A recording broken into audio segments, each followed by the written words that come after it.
So it's Groundhog Day, again, and then the day where they literally pull a rat out of a door and they're like, can you see its shadow, guys?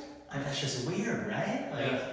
6 more weeks of winter, yeah!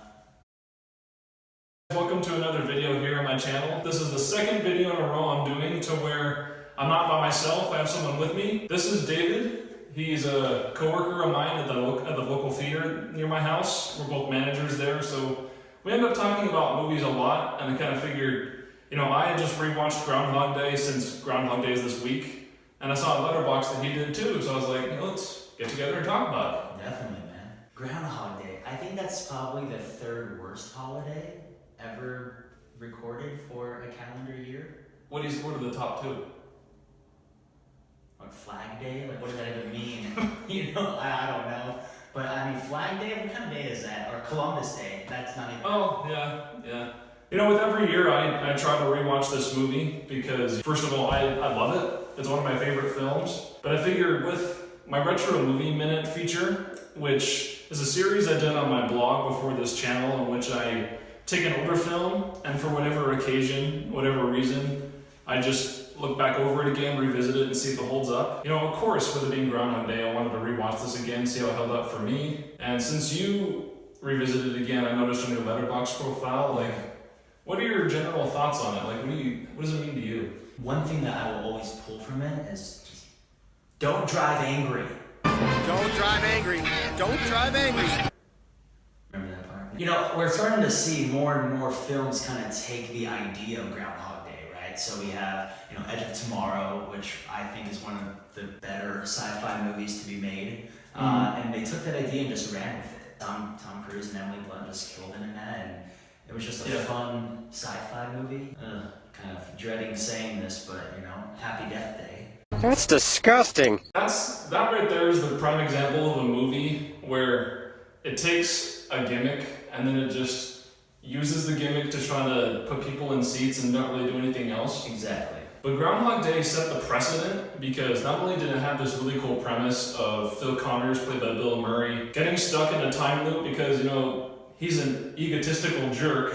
Yeah. He's supposed to learn his way to become more of a caring and someone who notices things around him. And I think by sticking him in that situation, it was the perfect way for him to understand just how much of his actions really impacted the people. Kind of like in It's a Wonderful Life where George Bailey learns that same thing. Exactly. But this one I feel did it perfectly. No moment ever felt wasted in the story. It all was for a purpose. Yeah. Both comedically, but for a meaning too. I feel like it set it up perfectly too. That first day, it doesn't overthink. You know what I mean? We see him wake up from 6 a.m. and just all the things that happen throughout that first day. When he wakes up again, it's not like, oh my gosh, it's happening again. It's oh wait, it's happening again. And then he's realizing, and I don't know, what I think about the second day, is this deja vu or is this really happening again? But how many days would it take for me to think, okay, all right, you know what, maybe I can try something different. Maybe my actions don't have consequences now for one day. It was just weird to think about because it was just perfectly just set up from the beginning. Yeah, I like that you mentioned that because I actually just barely watched this again, maybe half an hour or an hour before filming this. And it was so cool to see how realistically Phil Connors went through that. And it was fast too. It's he said it himself, he's not that smart of a guy. Yeah. But he was still self-aware enough to realize these things are happening again. And then they have all these questions, if I live the same day over and over again, do my actions still have consequences? Exactly. I can do literally whatever I want. Let me ask you guys a question. Shoot. What if there were no tomorrow? No tomorrow. That would mean there would be no consequences. There would be no hangovers. We could do whatever we wanted. Ah! That's true.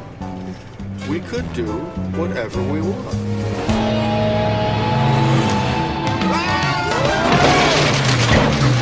Something to think about, there are many articles out there saying, like you said, it was 40 years that he lived in the same day over and over again. I read an article that the director and writer said it was 1,000 to 10,000 years. That's just going crazy. That's a bit much. But I read one that kind of seemed logical. 8 years 8 months and 16 days. And then it finally kind of just like, he didn't have to do anything. He mastered piano, you know, he took the time to learn things to become a better person, and he didn't know it yet. Until that last day before he woke up, he was just like, you know, he did things for other people rather than just being a jerk, you know, and kind of thinking for himself. I think that's kind of the whole premise, not just reliving the day, but is to learn from your mistakes and to, you know, not only learn from them to not happen again, but to be a better person. It's the definite mark of a good movie when you watch it and then you start to think your own life through the characters. Like, I was thinking today, you know, after watching the scenes where Phil Connors was like looking at that one old homeless guy and he tried to do everything he could to save him. Yeah.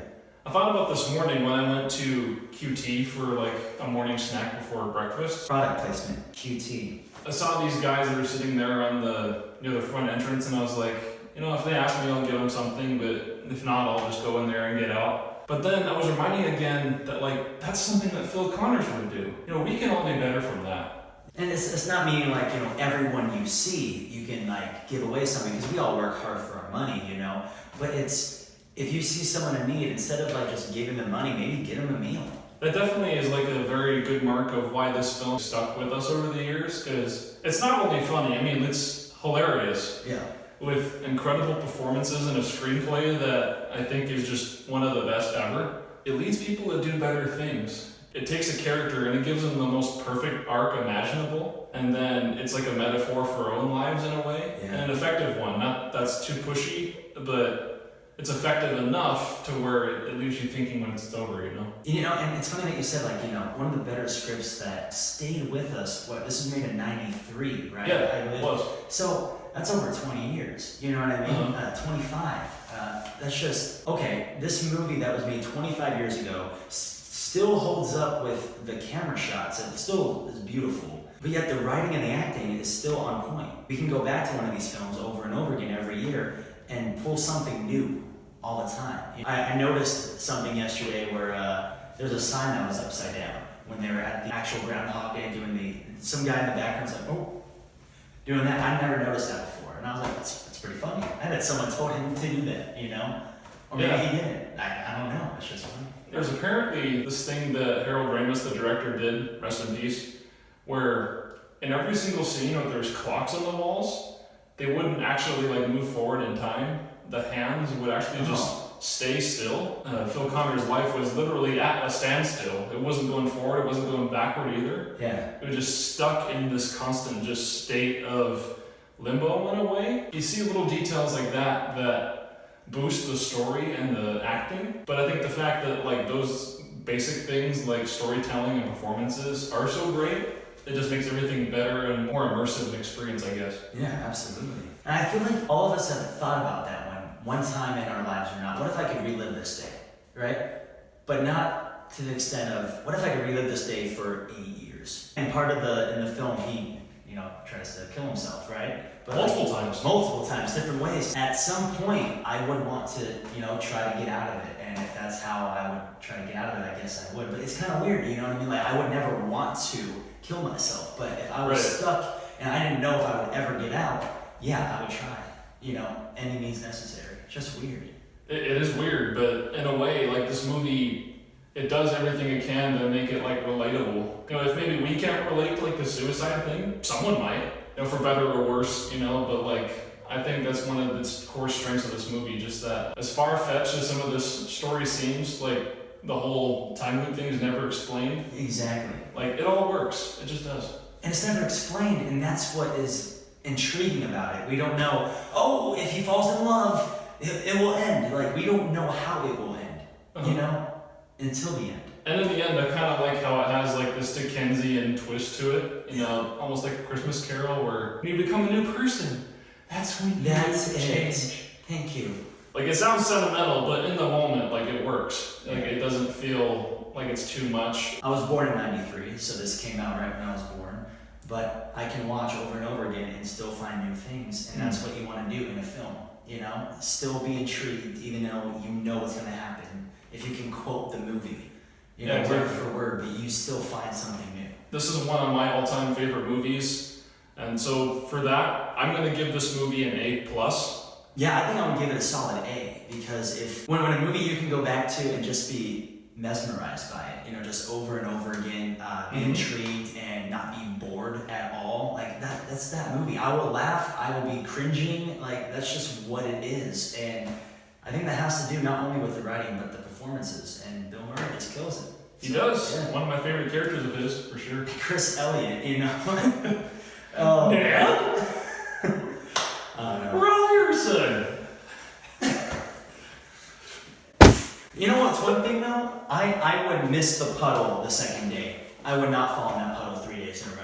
You think so? Nothing's worse than a wet sock. Not just that, but like a wet sock in an area where it's bitter cold and you stick your foot in freaking sewer water, you know? Watch that first step, it's a doozy! Oh, I would slap him the second day. Just be like, get out of here.